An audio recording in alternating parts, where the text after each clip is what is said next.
Ladies and gentlemen, we are live with Micah Dank from my barn. Now, if you don't know who Micah Dank is, he's been on the show for years. He is the king of deciphering religious texts using Astro Theology, and he's got a big breakthrough to discuss today. And a lot of you don't know where he went. They shut down his YouTube channel. He's over on Rumble, so go check out New York Dank, and we're going to link you there in a moment. We'll show you the page, actually. Welcome to the show, Micah.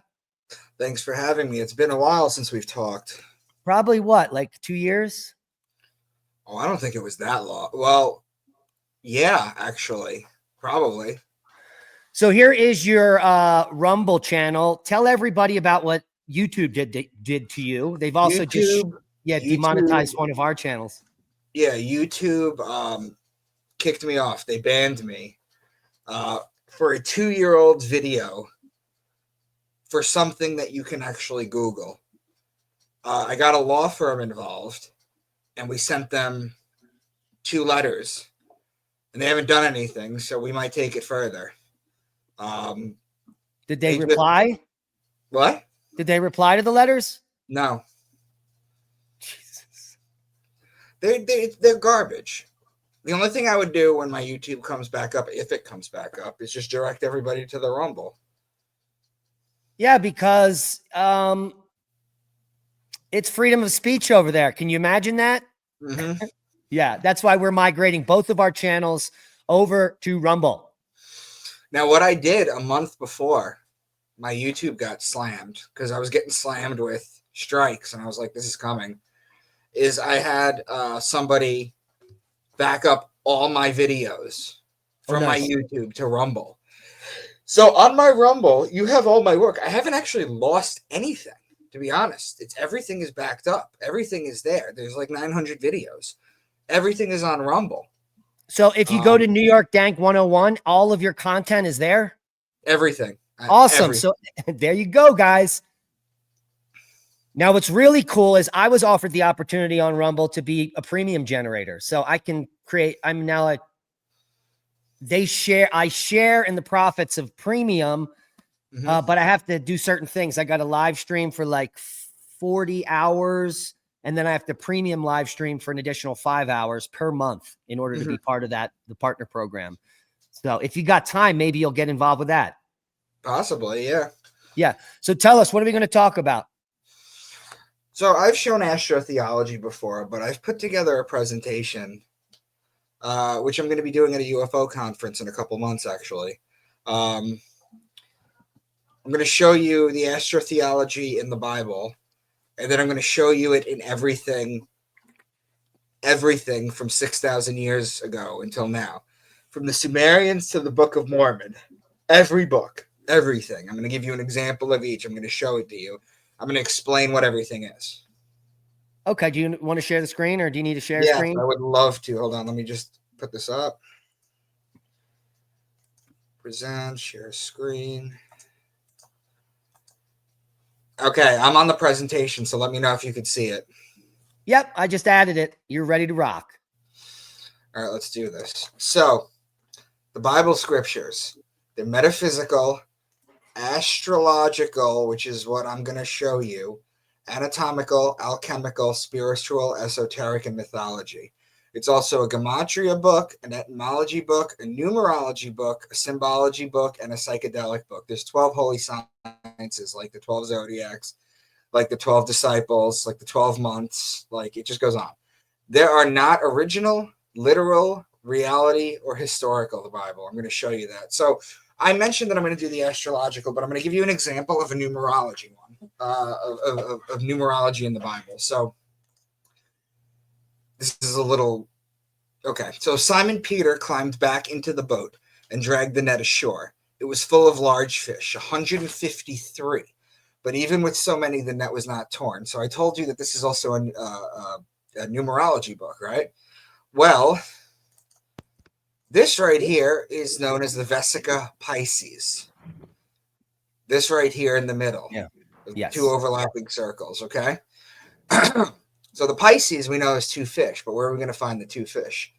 Well, if I just do this, what do you see here now? Yeah, I see the Jesus fish. There you go. There's one fish. There's the two fish. The Vesica Pisces in here, its mathematical equation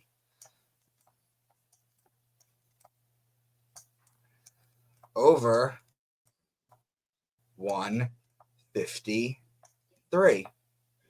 So there is numerology built into this. And I just wanted to give you one example. It's either 247 or 265. To be honest, I can't recall off the top of my head. I'd have to double check. But the denominator is 153. This is the two fish. This is the Pisces. Well, what is Simon Peter climbed back in the book. What is that ratio referring to? The ratios there of the circles? Right here. The mathematical ratio of this right here. Yes. Anyway, so just wanted to give an example. So what I'm going to do for everybody is, because you're going to start to see the patterns and your immediate thought is going to be like, all right, what is the purpose of this? So I'm going to explain you the purpose ahead of time, and then I'm going to reiterate it later, just so you guys understand. So what is the point of all this? We take for granted we have calendars, clocks, watches, weathermen. The ancients didn't have any of that. They had sundials. In the Bible, they worked on dream interpretations for the harvest. They had to know things. They needed to know Taurus was when you put the plow on the bowl and plant, as above, so below. The Bible is an encoded farmer's almanac, and was the knowledge of staying alive the most important thing. They would look at the stars and see all this movement and make up stories about them and pass them down to their children, then them to their children, and so on and so forth. Eventually, they learned how to write and wrote them down, and they evolved from Sumerian to Babylonian to Egyptian to Judaism in the Old Testament, then to Christians in the New Testament, then to the Quran, then to the Book of Mormon, all the Gnostic texts. It's in everything. So I'm going to read you this quote that I always do. So my point, once again, is not that those ancient people told literal stories and we are now smart enough to take them symbolically, but that they told them symbolically and we are now dumb enough to take them literally. That's John Croissant, which is true. So this is the zodiac right here. Cancer at the top. This denotes summer. This is winter. This is spring. And this is fall. If you connect them, you get the cross that God's son carries to his death in winter. Now, aside from that, I want you guys to know that if we're talking about patterns in the zodiac, for example, if I'm talking about Aries right here, there's a couple patterns you can make. The connecting signs, which would be Pisces right here and Taurus right here. There's another pattern you can make from Aries. It's called its opposing sign, Libra, which is if you go across the wheel. So there's patterns, and the patterns that are broken down in scripture always make these patterns. It's never going to go from here to here or here to here. It doesn't do that. It always follows the same pattern. So it has to cross through the center. Right. Yes. So how Jesus was able to heal the blind, how he walked on water, how he turned water into wine, why he had 12 disciples, why he was betrayed with a kiss by Judas, why was he dead for 3 days, why is his birthday on December 25th. All that is astrology, and I'm going to show you. Now in Genesis 1:14, they let out the bag. They let the cat out the bag. Let lights appear in the sky to separate the day from the night. Let them be signs to mark the seasons, days, and years. That's exactly what this does, the zodiac. I'm going to teach you how to read it. Now, each zodiac sign is called a house or an era or an eon or a sign or a mansion. There's different code words for them. So what I'm going to do is I'm going to teach you guys the 12 zodiac signs now. I'm going to start with Aquarius, and you're going to see why in about 5 minutes. So the first sign I talk about is Aquarius, which is represented by the man. Now, technically, Aries begins the year, but Aquarius is closer to the beginning of our new year. So I use that.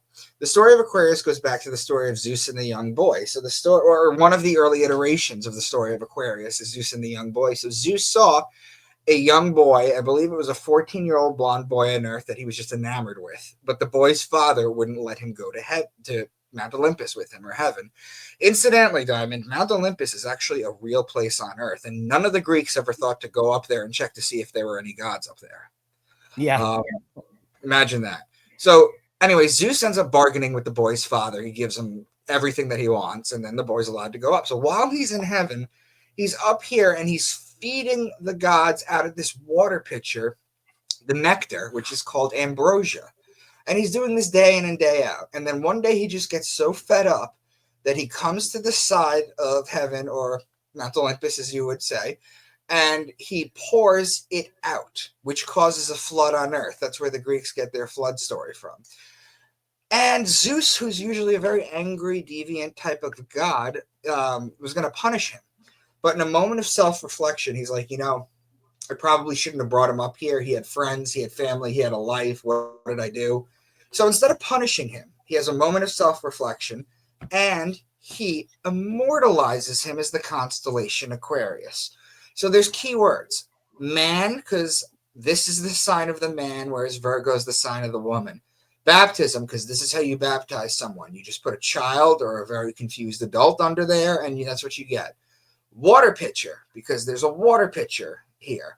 Fountain, because the Greek statues and the fountains were built like this. This is what they looked like. Stream, river, pond, lake, ocean, sea. There's water in the picture. Aquarius is an air sign. It's not a water sign, but because there's water in the picture, it denotes water. Now, Pisces is the sign of the two fish in the water. This is actually a mutable water sign. So stream, river, pond, lake, sea, ocean, all that goes too. So the reason I started with Aquarius is to show that the first two signs I talk about are water. And whether they're going to be Aquarius water or Pisces water depends on the verbiage. It depends on the patterns it's going to make in the heaven with the connecting signs and the cross signs that I showed you before. Now, Aries is the ram. And in Aries, you have March 21st, which is the spring equinox. It's a 12-hour day and a 12-hour night. There's also three types of Passovers that occur. The first is the astrological Passover, which is when the sun is going to literally pass over the equator on March 21st and start to make its way back to its height in the summer solstice. In Christianity, the Passover is changed and it becomes the resurrection of God's son. And then the third one is the Jewish Passover. I didn't do them in order, but it should be the astrological, then the Jewish, then the Christian. But the Jewish Passover is when the angel of death is going to pass over all the houses. And anyone that doesn't have the lamb, which is a baby ram, denoting the lamb's blood on their door. Why? Because they're the people of Aries, whereas they were just leaving the age of Taurus. It's funny, Micah. Yeah. It's funny. We're in Pagosa. There's lots of Catholics, and we have a huge Lenten fish fry every Friday. So the fish in spring before Easter, that's all Astro Theology. Right. And when is Easter, by the way? The resurrection of God's son. It's the first Sunday after the first full moon after the spring equinox. That's how they calculate it every single year. Yeah, so this is like the old pagan knowledge, basically. Exactly. Yep. So, I mean, this is why the Jews blow the ram's horn during the holidays. It's Aries worship. They're the people of Aries. Anyway, so ram, lamb, shepherd, or ram's horn, that's Aries. Taurus is the bull. And when you look at the sky and you see Taurus during the season where it's supposed to be, you know that you need to put the plow on the bull. It's as above, so below. You look up, you see the bull. On Earth, you put the plow on the bull so you can plant the seed so you can harvest in Virgo and Libra. Whereas we have like John Deere equipment that does it now, but back in the day, they used the bull. So whenever you hear bull, ox, calf, or cow, again, cow is the female bull, you're talking about Taurus. Then Gemini is the twins. It's another Greek story. It's the story of Castor and Pollux Troy, whose sister was Helen of Troy. It's the story of Achilles. So whenever you hear twins or brothers, that's Gemini. Cancer is the crab, and it's the sideways moving creature. So to show you this, let me show you this. What the sun does on December 25th is it's going to rise a degree on its axis. The next day, it's going to rise an additional degree. The next day, an additional degree. Now, this is not to scale what I'm showing you here, but this is what it does. Every single day, it's going to rise a degree higher. The days are getting longer. The nights are getting shorter. When it hits Cancer at the top, That's the summer solstice. Cancer is the crab. The crab shuffles from side to side. We don't do that unless we're doing a sports drill. However, the crab does this because the sun does this. Now, on June 21st, what the sun is going to do on June 22nd is it's not going to rise an additional degree or drop a degree. What it's going to do is for 3 consecutive days, it's going to rise at the exact same height, hence shuffling sideways. June 25th, it's going to drop a degree. The 26th, another degree. The 27th, another degree. Now it's just the inverse. And every single day, it's going to do the same exact thing. Now the nights are getting longer.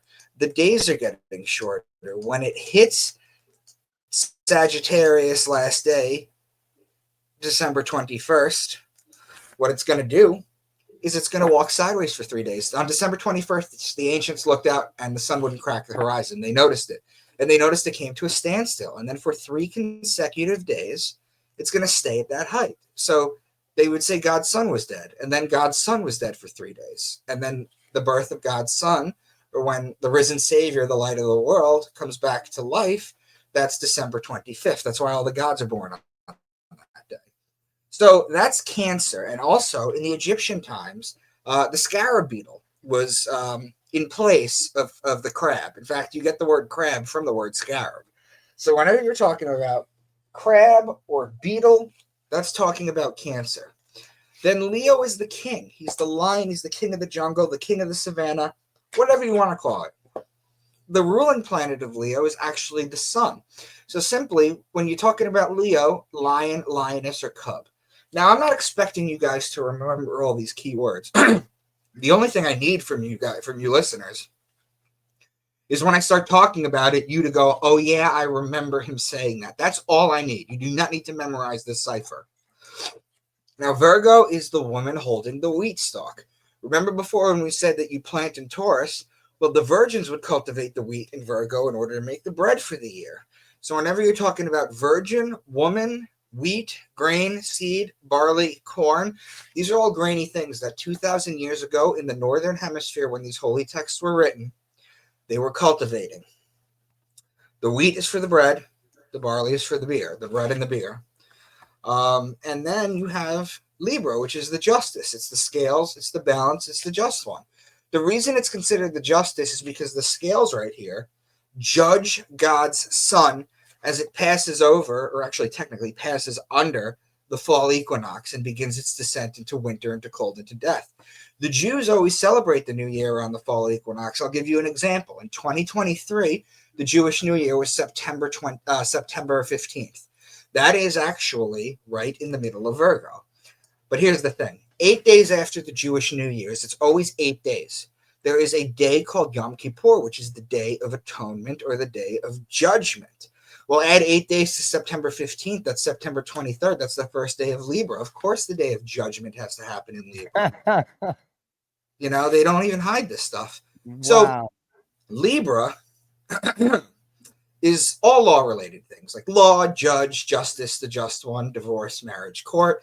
It's also wine season where Diamond, I don't know, you got vineyards out there in Colorado, but yeah.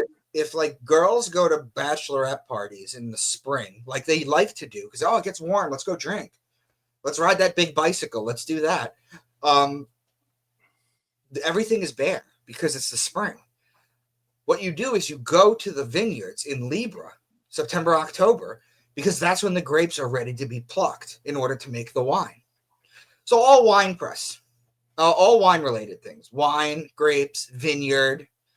It's also olive oil season. This is when you collect the olives in order to make the holy oil for the season.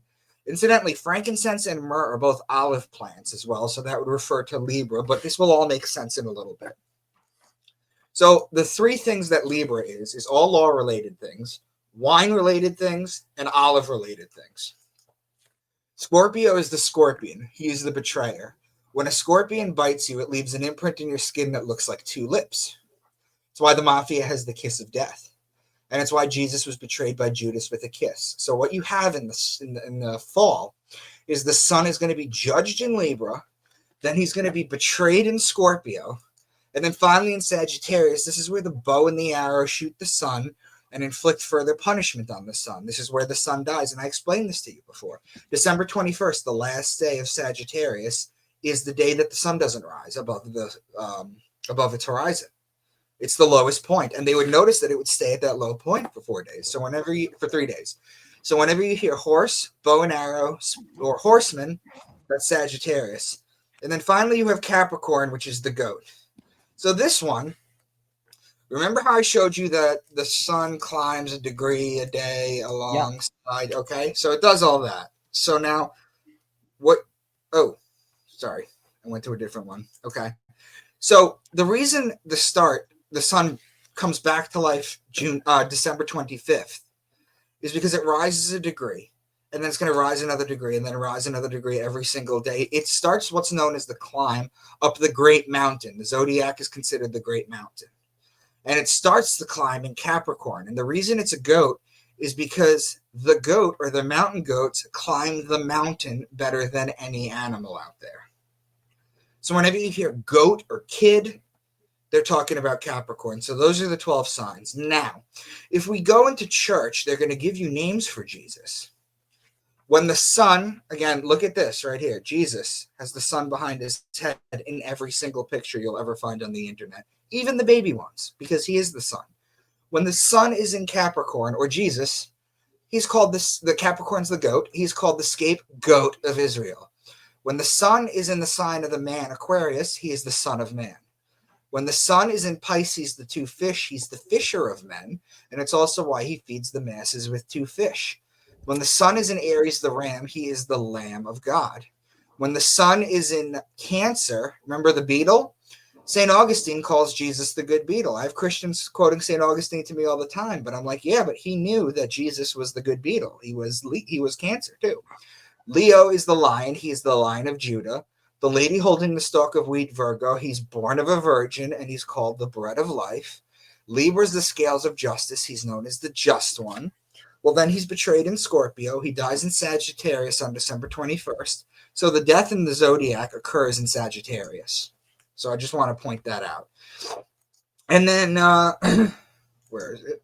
And he's worshipped on the sun day because, again, the sun is behind his head in every single picture because he is the sun. So now that I've given you the cipher, okay, what I've done in order to get this is I took Ptolemy's list. You know Ptolemy, right? Yeah. I took Ptolemy's list that he came out with in 150 AD. Now, the Bible wasn't even canonized until 100 AD, the Old Testament. So this is as close as I've been able to find. But here's the thing. I took Ptolemy's list of 48 constellations that he knew at the time. We know there's 88 now, but they only knew of 48 at the time that we can see. And what they've done is I've taken all these constellations and I've mapped them out to which signs they're in and found out what their key words were. For example, Acellus Borealis is the donkey, which is known as the Northern Light, which is in Cancer, because Cancer's at the top, the Northern Light. And then you have all these kind of anthropomorphized creatures have locations on the Zodiac. So, for example, Deuteronomy 32, he gave them honey from the cliffs and olive oil from the rocky ground. He gave his people butter from the herd and milk from the flock. He gave them lambs and goats. They had the best rams from Bashan and the finest wheat. They drank the best wine from the juice of red grapes. But Jeshurun became fat and kicked like a bull. So the honey, he gave them the honey.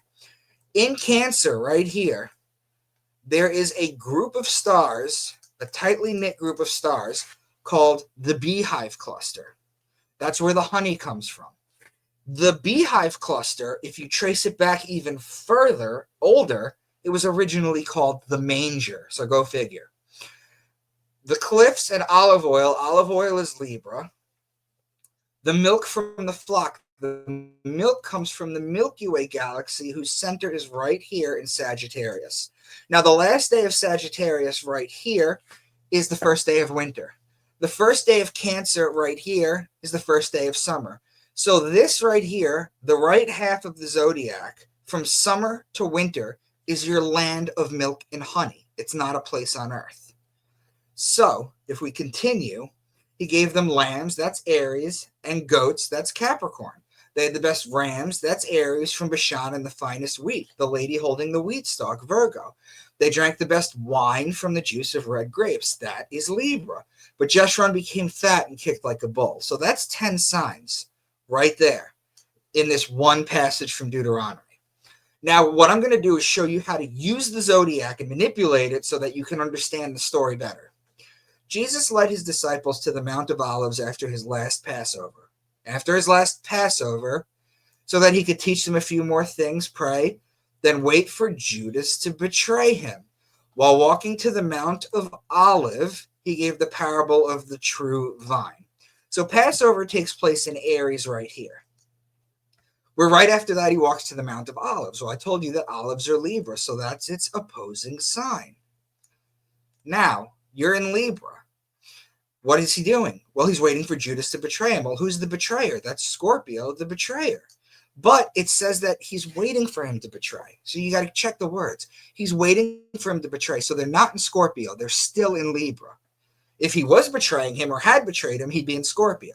But because they're waiting, they're still in Libra. So you start in Aries, you go across the wheel, you tease Scorpio, which is, again, an across pattern and then a connecting pattern. And while you're in Libra, he gives the parable of the true vine. The vine has to do with grapes, which is also Libra. So that's how they basically encode things. And I'm going to show you even further how this works. Revelation 4:7. The first living creature was like a lion. The second was like an ox. The third had a face like a man. The fourth was like a flying eagle. So, the first living creature was like a lion. That's Leo. The second was like an ox. That's Taurus. The third had a face like a man. That's Aquarius. And the fourth was like a flying eagle. Now, in astrology, the Scorpio scorpion is the belly-crawling creature. It's considered the lowest form of life on Earth. Anything that crawls on its belly is considered a low form of life on Earth. In Mexico, during Santo de la Muerte, what the men do is they dress up in suits and they get on their hands and knees and their bellies and they crawl to church. It's a punishment. It's a low form of life on Earth. In fact, in the Garden of Eden, before he punishes Adam and Eve and kicks them out, what is the first thing that he does? After the deception, he takes away the legs of the snake to make him crawl on his belly.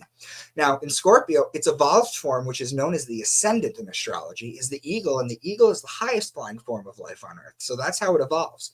So the eagles become Scorpio. So you have Leo, Taurus, Aquarius, and Scorpio. These are the 4 fixed signs of the zodiac. So let me show you what that means, the 4 fixed signs of the zodiac. Okay? First, you have Taurus right here, the ox, Scorpio, the eagle. They're opposing signs. Then you have Aquarius right here, and you have Leo right here. They're opposing signs. It makes an X through the wheel. That's what it's basically showing you. It's teaching you the pattern. Now, it's important to note, too, that Leo and Aquarius are opposing signs. Taurus and Scorpio, or the eagle, are opposing signs. But what I wanted to show you was this. There are 12 zodiac signs. There are 4 seasons. So there's 3 signs in each season. So this would be the summer right here. So let me just highlight this. Cancer, Leo, Virgo.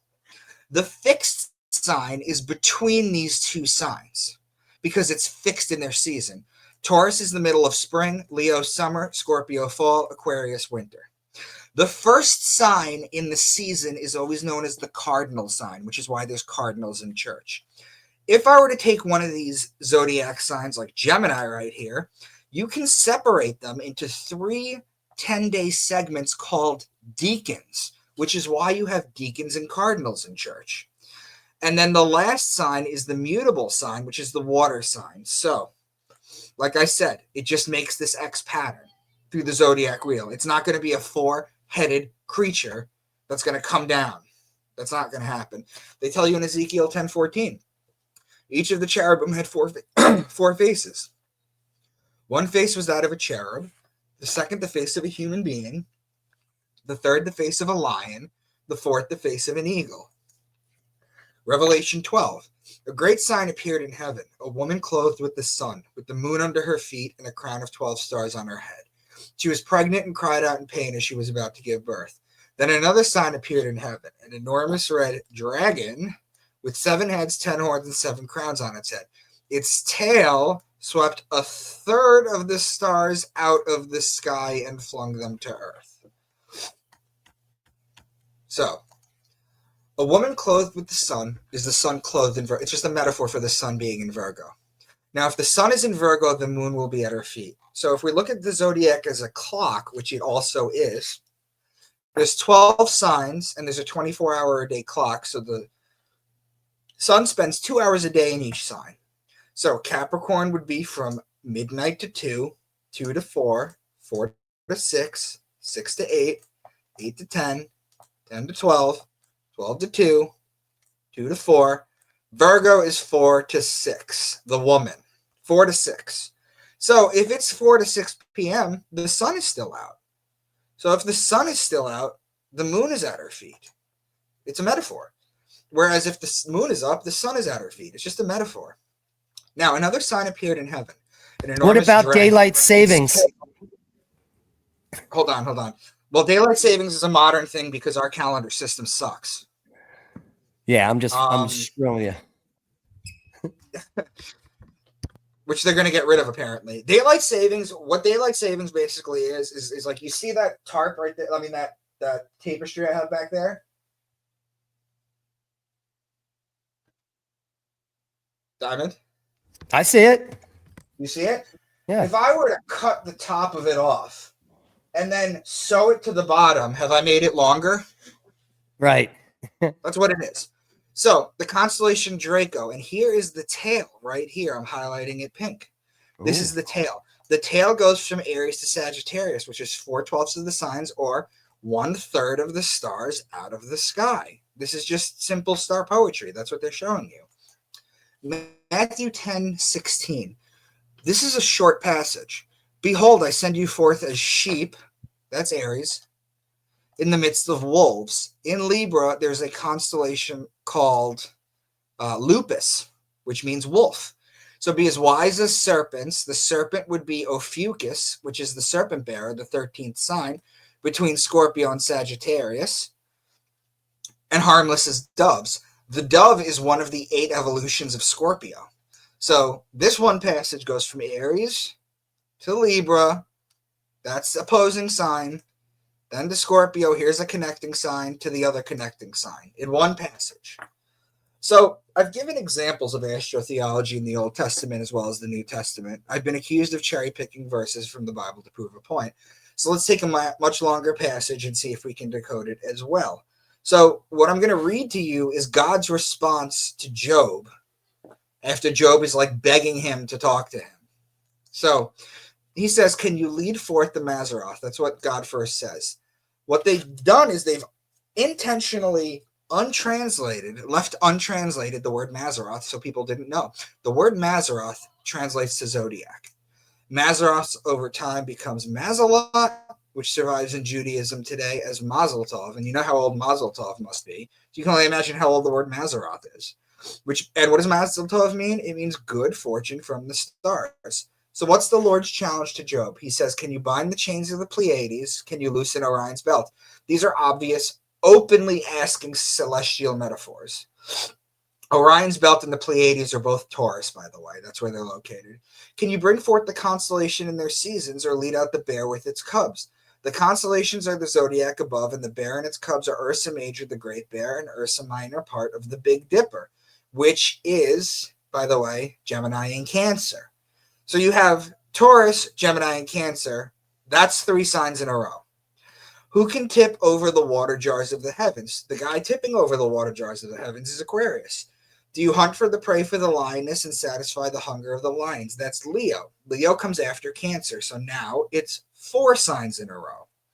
Who provides food for the raven? The constellation Corvus, which means raven and borders on Virgo. Now it's 5 signs in a row.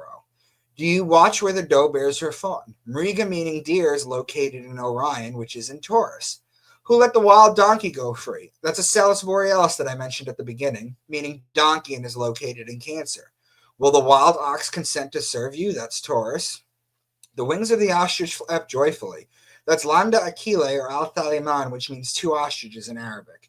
Do you give the horse its strength? So we know the horse is Sagittarius, so we know that's what it is already. But if you keep reading, It says it laughs at fear, afraid of nothing, does not shy away from the sword. The quiver, they mentioned the quiver here. What the quiver is the quiver sits on the side of the horse that holds the arrows, so the man with the bow and the arrow can shoot them. So that's Sagittarius. Finally says, does the eagle soar at your command and build its nest on high? And Aquila is the Latin name for eagle and is a constellation a few degrees above the celestial equator. Finally says, can you pull in Leviathan with a fish hook? Leviathan was an ancient fish god, just like Mithra, just like Dagon. They were competing fish gods during the age of Pisces, but Leviathan is also a fish, so that's Pisces. Now, I just showed you 5 signs in a row, as well as a bunch of other signs in Job. This is God replying to Job. So, questions at the beginning. How Jesus was able to heal the blind. Well, the story goes that Jesus, the man walked up to Jesus, he was blind, and through his faith, Jesus was like, yeah, I'll heal you. So he put some mud on his eyes, and then when it fell off, he was able to see. So that's how Jesus did it. But Jesus, the Son, does the same thing, because right now it's about 8 o'clock at night and the sun is really going down and I'm losing my sight. I can't see anything out there anymore. But what happens is I have to wait till the morning for Jesus, the Son, to touch my eyes so I gain sight again, so I can see again. How he walked on water. So Jesus walks on water. The Son does too. If you've ever seen, I don't know, at a lake before, if you've ever seen the Son walking across the water on the lake. Also, the New Testament was written by Jews in Greek. Christ is Christos. Christos means oil or anointed one. Doesn't oil also walk on water if you pour oil on water? So between Jesus here, how he walked on water, the Son, and Christos, that's a triple entendre that they have right there. How he turned water into wine, this is a process. This is not a parlor trick. What the Son does, or I should say, the reason God is considered a man and Mother Earth is considered a woman has to do with one thing. And one thing only that separates the two. And it has to do with the sacred fluid, the rain. In Hebrew, the word is shemen. We get the word semen from it. What happens is God basically comes on Earth, the sacred fluid, and then Earth becomes pregnant. She grows trees, she grows food, she grows everything.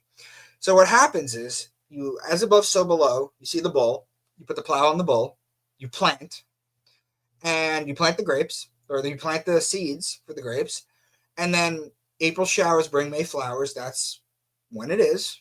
That's Taurus. And then it rains and it rains and it rains and continues to rain. And then when you're in Libra, you pick the grapes, you crush them into wine. That's how you turn God's water into wine. Why he had 12 disciples, I could show you that real quick. For example, let me use a different color. No, that's not big enough. Hold on. Okay, this one will work. So, Gemini right here. Thomas Didymus. Tom, or Taom in Hebrew, means twin. Didymus in Greek means twin. That's why they're the twins. Scorpio, that's Judas the betrayer, that's 2. John the Baptist, Aquarius right here, that's 3, because the man obviously baptizing people with the water pitcher. Libra right here, the just one, that's James, the just one. Pisces right here, Simon Peter. Now, David goes to Dave, Micah goes to Mike, Thomas goes to Tom. I mean, these nicknames work for it, but going from Simon to Peter doesn't make sense unless you know astrology. See, the reason it is because Simon's job on Earth was a fisherman. So the Pisces is the 2 fish. But how do we know Simon Peter? Well, the ruling planet of Pisces is Jupiter, or Jew-Peter. See, there's clever ways that they've interwoven this into the story. I just gave you 5 of the disciples with the Zodiac. I'm not going to continue with it, but I wanted to just show you that. Now, if I were to go to why was he betrayed with a kiss by Judas, we did that already. Why was he dead for 3 days? We went over that already. Why is his birthday on December 25th? We went over that already. This science only works for people in the northern hemisphere, and there is a reason for that. The Egyptians, Jews, Christians, and Muslims are all based out of the northern hemisphere. For example, June 21st, the summer solstice is actually the winter solstice in Australia and New Zealand, much of South Africa and South America. So what that means for you, if you live in the southern hemisphere, is here's Taurus. This is where you plant, right? If you're in the southern hemisphere, things are reversed. So you just go to its opposing sign and you would plant in Scorpio. Crush the wines in Libra, crush the grapes in Libra to make the wine and the olive oil. You do that in Aries. That's the way that you figure out the southern information or the southern stuff. So, but it doesn't stop there. It's not just random passages in the Bible that could be decoded this way. We're going to go through the entire book of Revelation to show how deep this runs. So let's start. Revelation 4:7. This is the four-headed creature, so I'm going to skip that because we did that already. Revelation 5:5. Then one of the elders said to me, do not weep. See, the Lion of the tribe of Judah, the root of David, has triumphed. He is able to open the scroll and its 7 seals. Well, the lion is Leo. I watched as the Lamb opened the first of the 7 seals. Then I heard one of the 4 living creatures. The 4 living creatures, by the way, that's Revelation 4:7. That's the fixed signs, by the way. Say in a voice like thunder, come.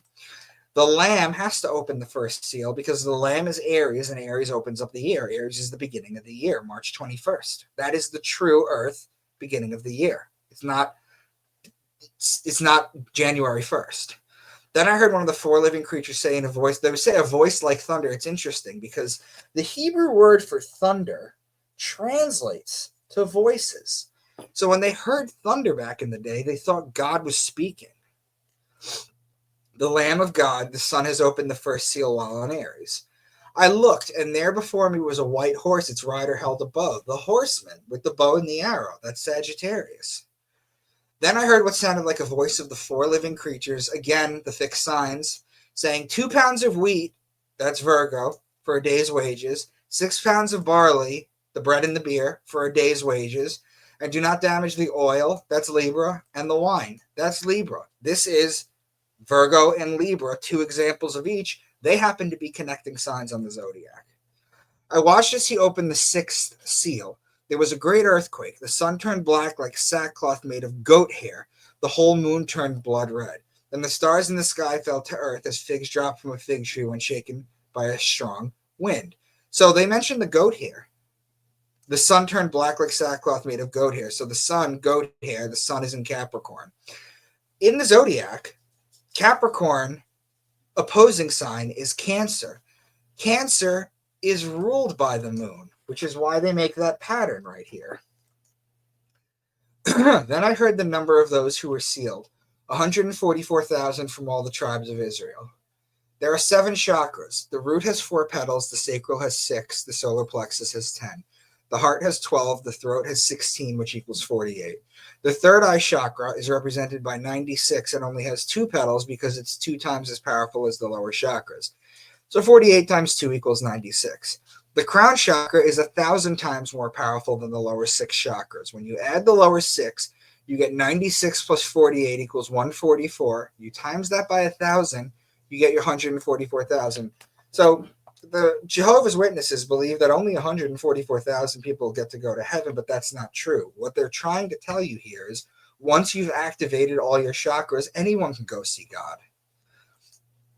And out of the smoke, locusts came down on the earth and were given power like that of scorpions on the earth. So what is the power of the scorpion? It's to betray. That's what the scorpion does. So how does the locust betray then? Well, you'll see in about 5 minutes in Leviticus 11, the locusts are considered a food source. However, too many of them becomes a plague. That's the betrayal right there. So Revelation 9:7, the locusts looked like horses prepared for battle. On their heads they wore something like crowns of gold, and their faces resembled human faces. Their hair was like women's hair, and their teeth were like lions' teeth.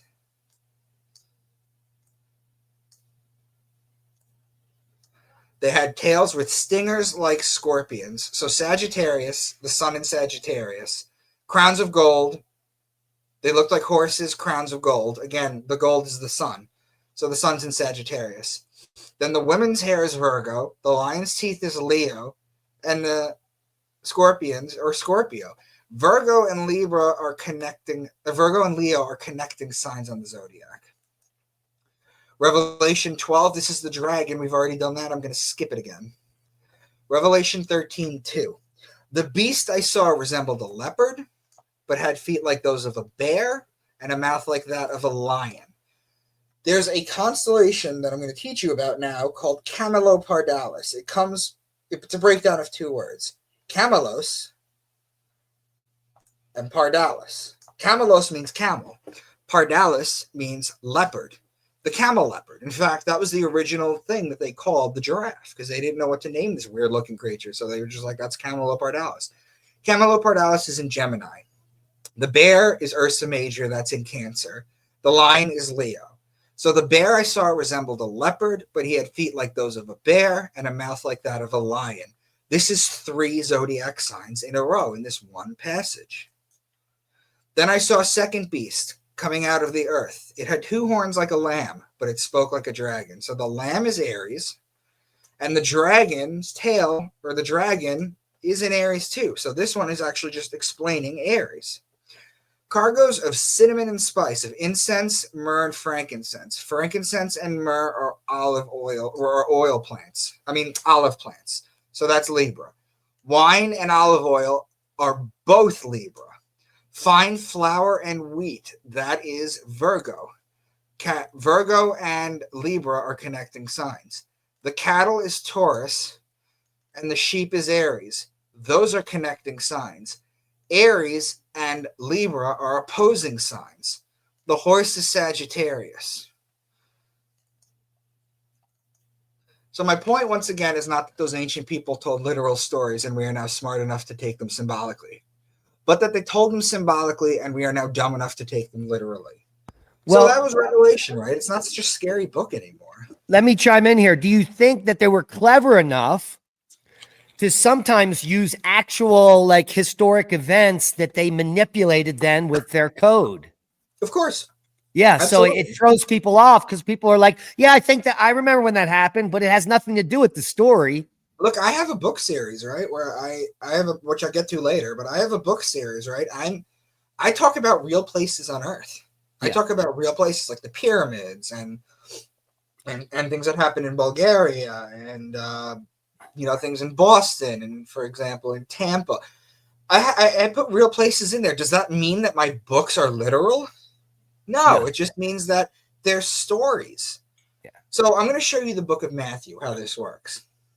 So, Matthew 3:2, repent of your sins and turn to God, for the kingdom of heaven is near. Each gospel begins at one of the 4 major points of the zodiac. That's Cancer, Libra, Capricorn. These are the cardinal signs. And Aries.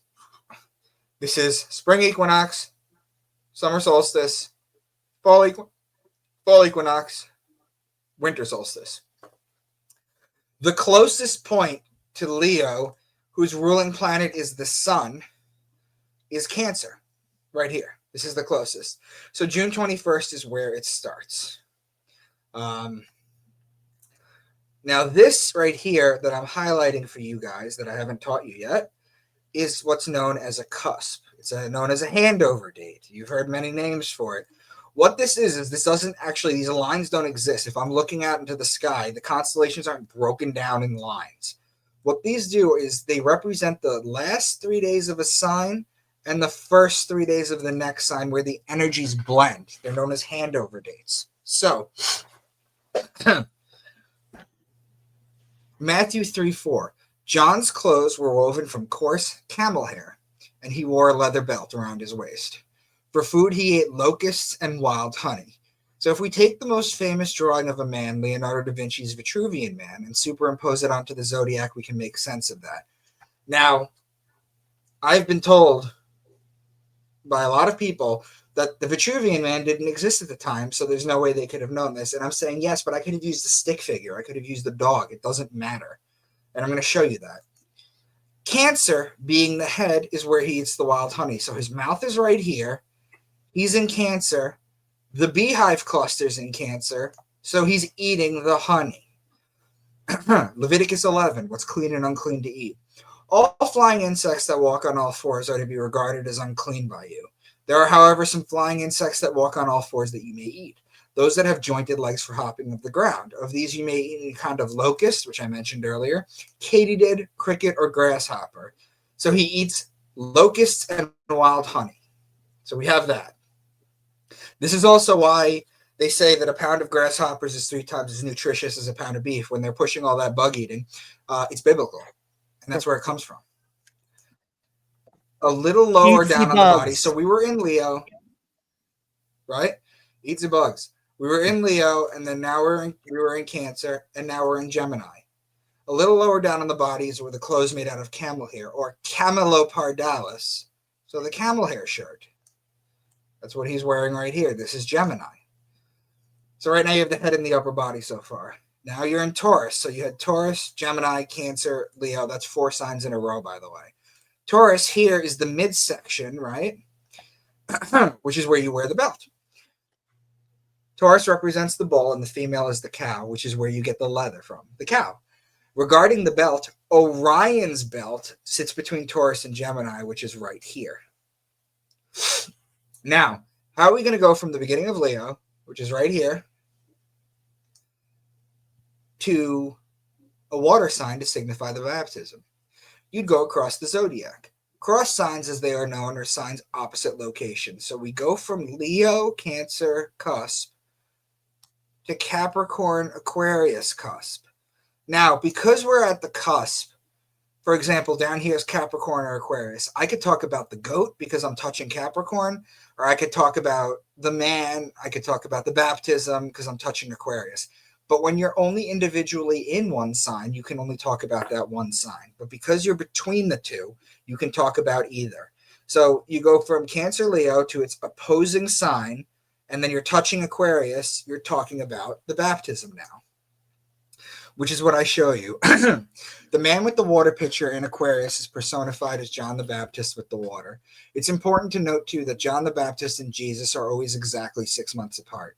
When you think about the fact that Jesus was born on December 25th, right here, and that means that John the Baptist is born on June 24th, right here.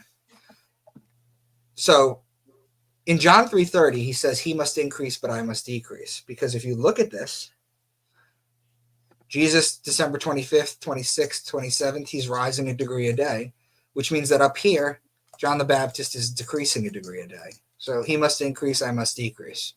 It's also why St. John's Day is exactly 6 months to the day of the birthday of Jesus. Check a Catholic calendar. All you got to do is check that out. You'll find that June 24th is St. John's Day. So we're going back to the Cancer Leo firmament right here. Not the firmament, I'm sorry, the Cancer Leo cusp. So that's July 24th.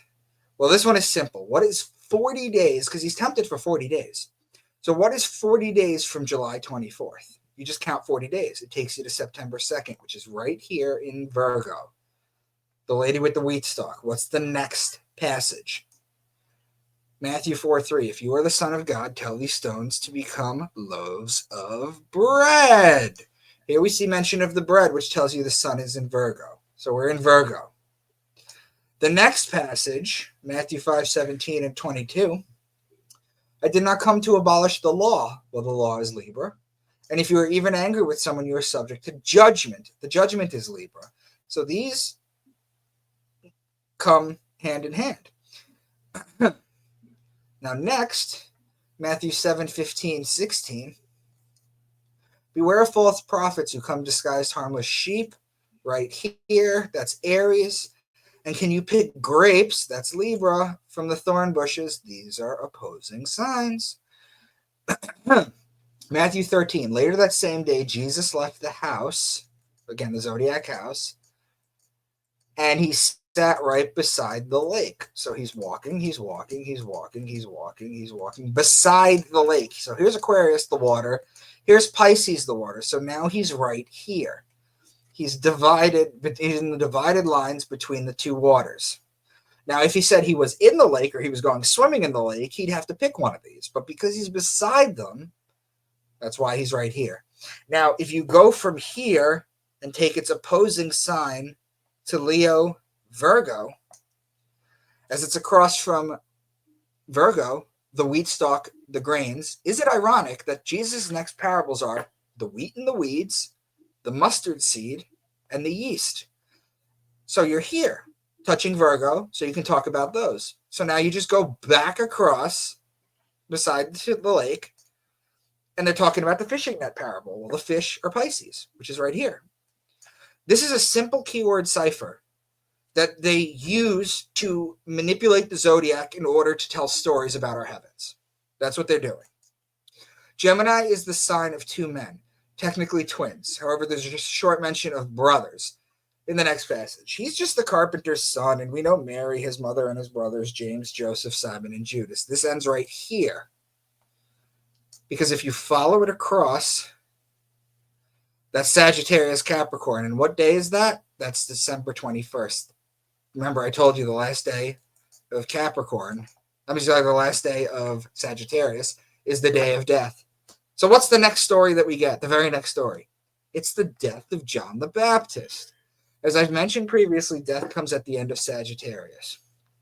So let's take this sentence, which sounds like it could be in the Bible, but isn't. If I say to you, the rulers were divided between war and love, it split the land in half. You could read that as literal scripture and pray for that. Or the ruling planet of Aries is Mars, who's the god of war. The ruling planet of Libra is Venus, who is the goddess of love. There's your war and love. And if you connect it, it literally splits the land in half. That's how they basically encoded this stuff. Matthew 14, 17, and 32. But we only have 5 loaves of bread and 2 fish. Well, the bread and the fish are opposing signs in the zodiac. The bread is Virgo right here, and the fish, literally the 2 fish, is Pisces right here. They're opposing signs. This is the cross of God's sun. We were just in Virgo, remember. Now next is Libra, which is law, wine, and oil, remember. What stories do we get now? The story of the temple tax, that's law. The unforgiving debtor, that's law. Divorce and marriage, that's law. And the parable of the vineyard worker, that's wine, that's grapes. Then next is Scorpio, the betrayer. This is where Judas betrays Jesus with the kiss. And then next is death of Jesus, which, by the way, we went from Virgo to Libra to Scorpio to Sagittarius. Astrology is a language. If you understand this language, the sky speaks to you. So, are you starting to see the great implication of this so far, Diamond? This means that at the very, very, very, very, very least, the Bible is not meant to be taken literally. At the very least. Now, what is the point of all this? Let's go over it again. We take for granted that we have calendars, clocks, watches, weathermen. The ancients didn't have any of that. They had sundials. In the Bible, they worked on dream interpretations for harvest. They had to know things. They needed to know Taurus is when you put the plow on the bull and plant, as above, so below. The Bible is an encoded farmer's almanac, and was the knowledge of staying alive the most important thing. They would look at the stars and see all this movement and make stories up about them and pass them down to their children, then them to their children, etc., etc.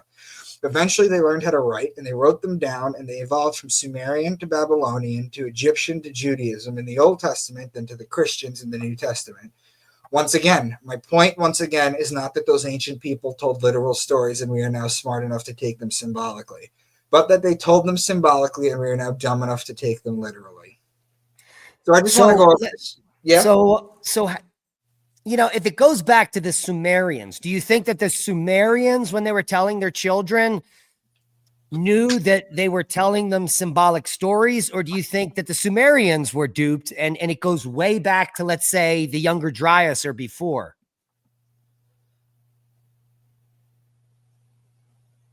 There's no way to know, really. It's impossible to know at that point. All I can do is show you the patterns through everything. Yeah. But now, if you look at this, I just want to add a couple of things, and then we're going to go into the Sumerians. The U.S. was not founded as a Christian nation. Christianity is the most perverted system that ever shone on man. That's Thomas Jefferson. I have found Christian dogma unintelligible. Benjamin Franklin. This would be the best of all possible worlds if there were no religion in it. John Adams. The Constitution is the guide which I will never abandon. George Washington. But it's not it. Keeps going. And the day will come when the mystical generation of Jesus by the Supreme Being as his father in the womb of a virgin will be classed with the fable of the generation of Minerva in the brain of Jupiter. That's Thomas Jefferson in a letter to John Adams. What influence, in fact, have Christian ecclesiastical establishments had on civil society? In many instances, they've been upholding the thrones of political tyranny.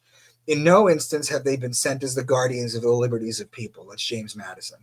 The purpose of separation of church and state is to keep forever from these shores the ceaseless strife that has soaked the soil in blood for centuries. That's James Madison. And then finally, in Thomas Paine right here, the Christian religion is a parody on the worship of the sun, in which they put a man called Christ in the place of the sun and pay him the adoration originally paid to the sun. Now, the other thing I wanted to show you here is they always crash the stock markets in Libra, but I'm going to show you an interesting pattern, Diamond. The Panic of 1907, October 1907, Teddy Roosevelt, Republican. Wall Street crash of 1929, October 24th, 1929. That is a handover date from Libra to Scorpio, but the energies still blend. That's Herbert Hoover. That was a Republican. Black Monday, October 19th, 1987, Ronald Reagan. That's a Republican. October 13th, 1989, Friday the 14th mini crash, George H.W. Bush, Republican. Stock market downturn of 2002, October 9th, 2002, George W. Bush, Republican. 10% in most of the world's indices dropped. October 24th, 2008 crash. That's another handover date to Scorpio. George W. Bush, Republican. So based on this, I'm not saying anything, but they used the shots to ruin his first term. But in this second term right here, it's very possible that the stock market could crash in Libra. It's already starting to go down. They might be manipulating it, to be honest. And with things like BlackRock's AI Aladdin, which basically sets trends, it doesn't just monitor them. It's very possible that they can manipulate this. Again, a Republican in office, always in October. It's the same stuff. But I want to now show you, but it's not just the Bible. If you do not know by now the Bible is not original, you still might have doubts. Here is 6,000 years of ancient holy texts, going from 5 Sumerian tablets, the Babylonian Enuma Elish, the Code of Hammurabi, which is where the Jews get their punishments and code of ethics from, to the Egyptian Book of the Dead, to the Gnostic texts, all of them, to the Quran, to the Book of Mormon, all of it. The only two that I've started to do but I haven't included is the Colburn Bible and the Ethiopian Bible, but I will eventually get to that. So, let's start with the Epic of Gilgamesh. May the bear mourn you, the hyena, the panther, the leopard, deer, jackal, lion, wild bull, gazelle. May the rivers Ulaya and Euphrates mourn you, whose sacred waters we offered to the gods. May the young men of the great walled Uruk mourn you, who cheered when we slaughtered the bull of heaven. Who's the bull of heaven? Taurus. May the farmer mourn you, who praised you to the skies in his harvest song. May the shepherd mourn you, who brought you milk. May the brewer mourn you, who made you fine beer. May Ishtar's priestess mourn you, who massaged you with sweet-smelling oil. May the wedding guests mourn you like their own brother. The bear is Ursa Major, the great bear, which is Gemini and Cancer. The leopard is Camelopardalis. Camelopardalis refers to a camel or a leopard. It's in Gemini. Mriga, or the deer, is located in Orion, which is between Taurus and Gemini. The lion is Leo. The wild bull is Taurus. The rivers are Pisces, the water sign that signifies water. The bull of heaven is Taurus, obviously. The shepherd is Aries, as previously mentioned. The milk comes from the Milky Way galaxy, whose center is in Sagittarius. The brewer and the fine beer is from barley, which is harvested in Virgo. Ishtar's priestess is Virgo, the woman. The sweet-smelling oil is the oil from Libra. The mourning like their own brother is Gemini, the brothers. The only two missing signs in this 6,000-year-old passage from the Epic of Gilgamesh is Scorpio, the scorpion, and Capricorn, the goat. So there's 10 signs in this. Astro Theology and Enki in the world order. Father Enki engendered by a bull, begotten by a wild bull. The great dragon who stands in Eridug. A grove of vines extending over the lands, where stags are born, where wild goats are born in meadows. You close up the days and make the months enter their houses. The bull is Taurus. The dragon and its tail goes from Aries to Sagittarius. The stag is the deer, which is Mriga, which is in Orion, which is between Taurus and Gemini. and the goats are Capricorn. Gemini, Taurus, Aries, Pisces, Aquarius, Capricorn, and Sagittarius. This tablet opens with 7 signs in a row. Clear pattern. Enki and Nirhasaja. In Dilmun, the raven was not yet cawing, the partridge not cackling. The lion did not slay. The wolf was not carrying off lambs. The dog had not been taught to make kids curl up. The pig had not learned that the grain was to be eaten. The raven is the constellation Corvus, which means raven and borders Virgo. The lion is Leo. These are connecting signs. The wolf is the constellation Lupus, which borders Libra. 3 signs in a row. The lamb is Aries, which is the wolf's opposing sign. The dog is Canis Major, which is 11 stars. So you have Cancer, Leo, Virgo, and Libra. That is 4 signs in a row. Inanna's descent to the netherworld. She took the 7 divine powers. She had placed twin egg-shaped beads on her breast. After 3 days and 3 nights had passed, and the other, the life-giving water. They will offer you a river full of water. They will offer you a field with its grain. They eat no fish. The 7 of them poured milk. They would not let the shepherd play the pipe. He turned his feet into snake's feet, in the beer house and the tavern. The 7 divine powers are the 7 sisters of the Pleiades. That's in Taurus. The twin is Gemini. These are connecting signs. The life-giving water is Aquarius. The river full of water is Pisces. These are connecting signs. The field and its grains are Virgo and Pisces. Pisces and Virgo are opposing signs. The fish is Pisces as well. The milk comes from the Milky Way galaxy, whose centers in Sagittarius. Sagittarius and Gemini are opposing signs. The shepherd is Aries. So far we have Aquarius, Pisces, Aries, Taurus, and Gemini, 5 signs in a row. The snake is Ophiuchus, which sits in sidereal astrology between Scorpio and Sagittarius. The beer house is Virgo. You have 5 signs in a row and 7 signs on the table. These are Sumerian tablets. This is 6,000 years old. Enki's journey to Nibiru. Its eaves roar like a bull. Your lock has no rival. Your bolt is a fearsome lion. Your roof beams are the bull of heaven. Your vault is a bull raising its horns. Your door is a lion who seizes a man. Your staircase is a lion coming down on a man. Rising sea without a rival, mighty awe-inspiring river which terrifies the land, a lion in the midst of the Abzu. The Suhu carp plays among the honey herbs. Enki had oxen slaughtered and had sheep offered there lavishly. Enki reached for the beer and had emmer wheat beer pressed out. The bull is Taurus, the bull of heaven. The lion is Leo, the man is Aquarius. Aquarius and Leo are opposing signs. The carp is Pisces, and the honey is the beehive cluster in Cancer. Aquarius and Pisces are connecting signs. The sheep is Aries. Aquarius, Pisces, Aries, and Taurus are 4 signs in a row. The beer, wheat beer, is Virgo. Virgo and Pisces are opposing signs. Leo and Virgo are connecting signs. Cancer and Leo are connecting signs. Cancer, Leo, Virgo are 3 signs in a row. This has 9 of the 12 zodiac signs, but look at the missing signs too. Look at this pattern that I noticed. The missing signs: Gemini, the twin, Sagittarius, the horse, and Capricorn, the goat. Gemini and Sagittarius are opposing signs. Sagittarius and Capricorn are connecting signs. So there's even patterns in the missing signs too. Do you think this was done on purpose? It's the same pattern that's in the Bible. So what it seems like after all of this is like our Paleolithic ancestors that made Göbekli Tepe. We know that's a new discovery. Clearly, that was some type of observatory that the Paleolithic people were keeping the knowledge of astrology and astronomy in verbal and stories that they were passing down in stories. And that's how the knowledge was passed down for thousands of years until and what are they doing at Göbekli Tepe right now? They're putting olive trees over the land because olive trees can't be cut down because they're sacred. They're building roads over them. They don't want that getting out. So that's what's happening. And if it was happening 12,000 years ago, these stories were being created and passed on generation to generation.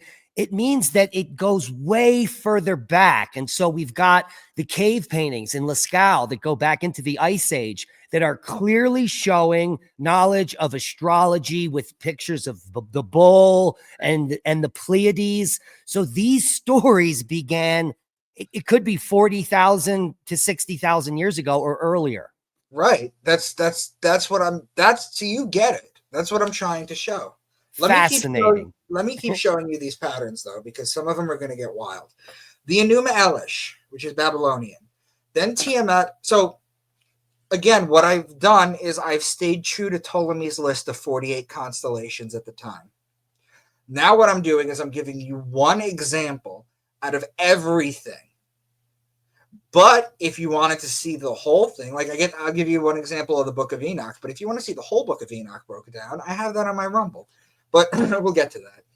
Then Tiamat enlisted a horned snake, a Mushusu dragon, a mad dog, and a scorpion man, half fish, half man, half bull. The horned snake is Ophiuchus. A dragon is Draco. The mad dog is the dog star Sirius, which is in Cancer. The scorpion man is Scorpio Aquarius mix. The half man, half fish is Aquarius Pisces border, which blends the fish and the man. Just the idea of mermaids and merman, okay? A merman is Aquarius Pisces mix. Man, fish, they're connecting signs. A mermaid is Pisces Virgo mix. Those are opposing signs. So even our ancient lore has to do with this. And the half man, half bull, which is half Aquarius, half Taurus, those are two of the 4 fixed signs. The Code of Hammurabi. If a man has stolen an ox or sheep or ass or pig or ship, whether from the temple or the palace, he shall pay 30-fold. The man sign is Aquarius, the ox is Taurus, the ship is Aries. The ass is a Salus Borealis or donkey located in Cancer. The ship is a constellation called Argo that goes from Cancer to Scorpio. 7 signs total. The Egyptian Book of the Dead. O mighty of knives, lady of the 2 lands, the one who smashes the enemies of the weary-hearted one, the one who does what is wise, the one free of wrong. The name of its gatekeeper is Long-Horned Bull. What is to be said when arriving at the 5th portal? Words spoken by the Osiris Ani, the vindicated, O fiery one, mistress of heat, the joyful one, the one who the entities of the bald-headed do not descend, the one who asks that something be given to her without the swift of glance entering into her. The name of its gatekeeper is one who spears the disaffected. So the lady is Virgo, the woman. The longhorned bull is Taurus. Chapter for becoming Ta, eating bread, drinking beer, purifying the hinder parts, and being alive in Heliopolis. What will you live on, say the gods and spirits to me? I will live and have power through bread.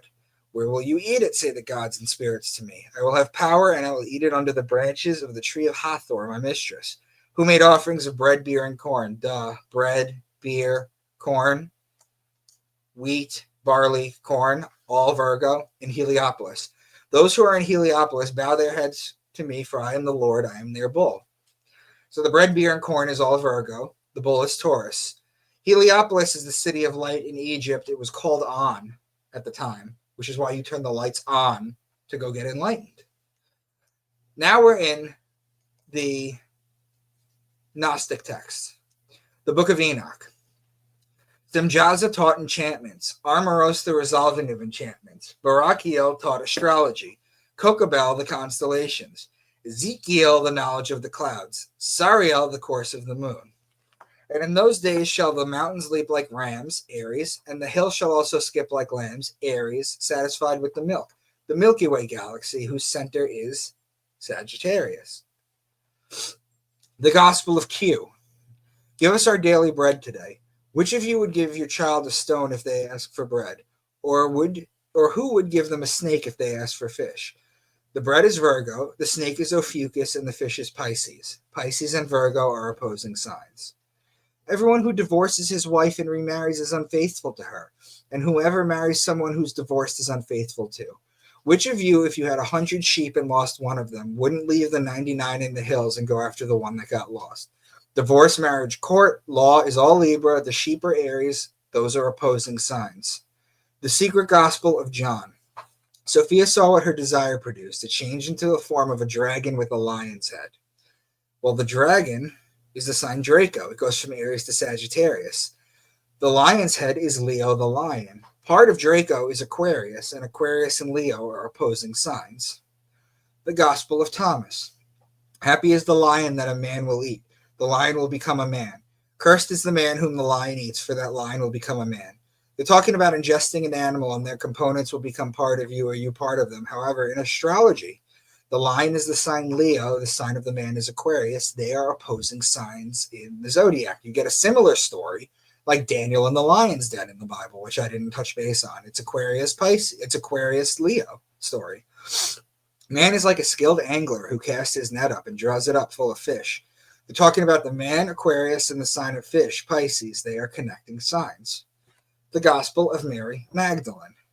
Mary questioned her master. At the end of an eon will all matter be destroyed. Each zodiac sign is considered a house. So the house of Aquarius, the house of Pisces, each sign is also called an eon, as I mentioned at the very beginning. The Gospel of Philip. When he came to his disciples in splendid glory on the Mount of Olives, he wasn't small. He became great and made his disciples great so that could see him in his greatness. On that day, he said in gratitude, you who have united perfect light with Holy Spirit, unite us with the angels as well. Don't scorn the Lamb. Without him, it is impossible to know the King.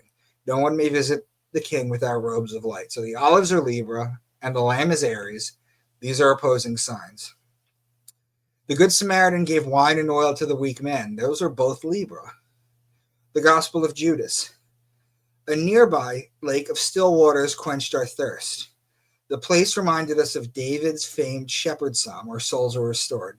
The lake of still waters is Pisces, the water. The shepherd is in Aries. Those are connecting signs. The Gospel of Emmanuel, discovered by Billy Meyer. I mean, it's even in this one. But check this one out. The earth can nourish and support 500 million people of all the human races. But if these laws are not followed, in 2,000 years, 10 times 500 million people, or 5 billion people, will exist, and the earth will not be able to support them anymore. So where have we heard the 500 million before?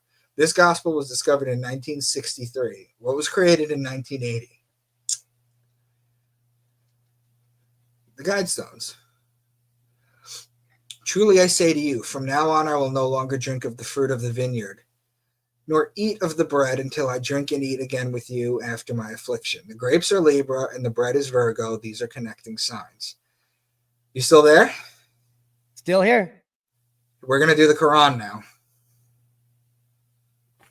Just give me a sec.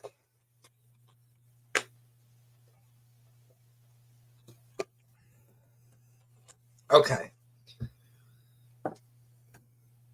Those who do not know say, why has not the Lord turned the word to us? And why will he not show us a sign from heaven? A sign from heaven. Similar words were spoken by those who came before them. Their hearts are like, we interpret the signs for those who are committed to their faith.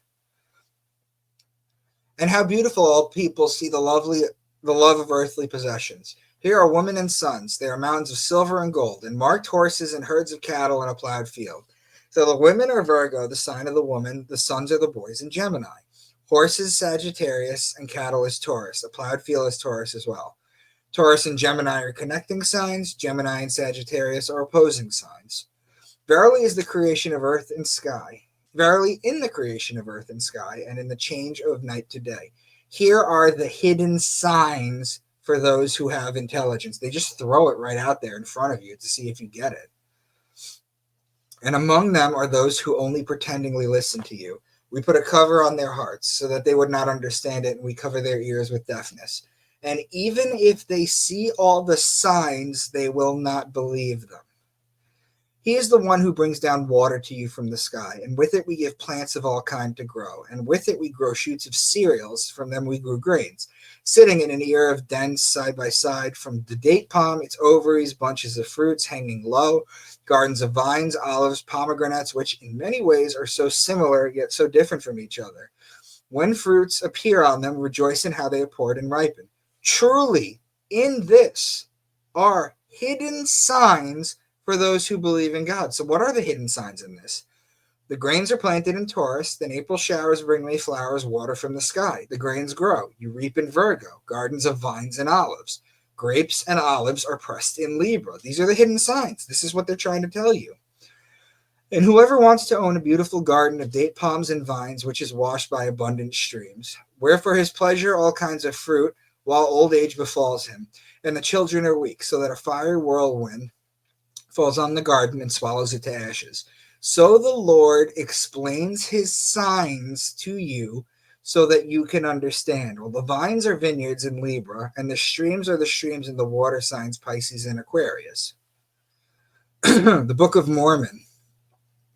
Nevertheless, I went forth, and as I came near unto the house of Laban, I beheld a man, and he had fallen to the earth before me, for he was drunken with wine. Yeah, and I also thought that they could not keep the commandments of the Lord according to the law of Moses, save they should have the law. Both wine and lawly things take place in Libra. And after the house of Israel should be scattered, they should be gathered today. Or in fine, after the Gentiles have received the fullness of the gospel, the natural branches of the olive tree, or the remnants of the house of Israel, should be grafted in or come to the knowledge of the true Messiah, their Lord and their Redeemer. Therefore remember, O man, for all thy doings thou shalt be brought into judgment. The olives and the judgment both take place in Libra. And my father said he should baptize in Bethabara, beyond Jordan. And he also said he should baptize with water, even that he should baptize the Messiah with water. And even after he baptized the Messiah with water, he should behold and bear record that he had baptized the Lamb of God who should take away the sins of the world. Baptism is literally Aquarius, the Lamb of God is Aries. And I looked and beheld the Lamb of God, that he was taken by the people. Yeah, the Son of the everlasting God was judged of this world, and I saw and bear record. So the Lamb of God is Aries. The Son of God, or the Son of Man, is Aquarius. Judging takes place in Libra. Libra and Aries are opposing signs. My point, once again, is not that these ancient people told literal stories and we are now smart enough to take them symbolically, but that they told them symbolically and we are now dumb enough to take them literally. So the German philosopher Arthur Schopenhauer once said that all truth passes through three stages. First, it is ridiculed. Second, it is violently opposed. Third, it is accepted as being self-evident. So do you understand the great implication here? What is more likely, that all the Western ancient holy texts that we take for granted are living, breathing books, and that Revelation keeps coming true, or that the ancient elites have encoded all our texts this way and are tailoring events that people can interpret as coming true? We've been controlled by the same people for 6,000 years. They've embedded the same code in all these books, and nobody knows any different. Now, well, you gotta also consider the Yuga cycle. So 6,000 years ago, we were in an elevated state mentally, so people could understand these probably as not literal. And now we're in the lower phases of the Yuga, and coming out of it, we're starting to realize what the texts actually meant. Mm-hmm. Isn't it unbelievable? Yeah. So I have a book series right here. It's the Into the Rabbit Hole series that I basically teach all this stuff amongst other stuff. It's an 8-book series right now. I'm currently writing the 9th. And the topics in the book series they talk about are gematria, etymology, numerology, astronomy, astrology, astro, theology, out-of-body experiences, the Akashic records, symbology, remote viewing, religious secrets, capstones of the pyramids, DNA encoding, mystery school channelers, near-death experiences, DMT monitoring, lucid dreaming, acoustic levitation, physics and quantum physics, psychotherapy, psychology, spiritual guides, and shared dreaming, and crystal technology, conspiracies that not many people know about, corruption, secret societies, and there's others like hidden Tesla tech, for example. And again, this is my book series, Into the Rabbit Hole. Now, my website is debunkmywork.com, obviously, and I've been teaching this for going on I'm in 5 years doing this now, and not a single person. They get mad at me, but they don't debunk it. My social media, Facebook, Twitter, Instagram to reach out. Facebook is Micah Dank. The Twitter or X is at Real Mr. Dank. My Instagram is Micah Dank. You put up my Rumble before. If you guys are interested in getting the books and seeing further information that I have besides what I've just showed you, reach out to me on social media. If you go to my website and you don't have social media and you scroll to the bottom, there's a way for you to email me directly. So that's basically what I've come across, dude. What do you think? Well, It's amazing that all the ancient texts are astrotheological, but it makes sense based on kind of some of the revelations that I had during the presentation, that it was a higher time where we had different abilities in understanding what they meant. And now, just like you said it 3 times in a row, like every 20 minutes, that we're idiots and we're taking this literal.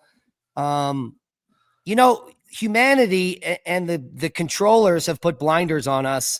We are staring into our squares. We're being told what to think. Nobody really cares about this stuff except people like you and I. But it's so integral in what civilization and what humanity is. I mean, it is our real story. It is. Yeah. It is. And you can see why they're throwing me off platforms for it. And it's fantastic to know that it began tens of thousands of years ago in caves with people writing down the first accounts of these stories. Right. And so, for 40,000 years, we've been rewriting them so redundantly. It's almost, it's almost crazy. Well, I say the greatest story ever told is the only story ever told. Right. And it's the Zodiac.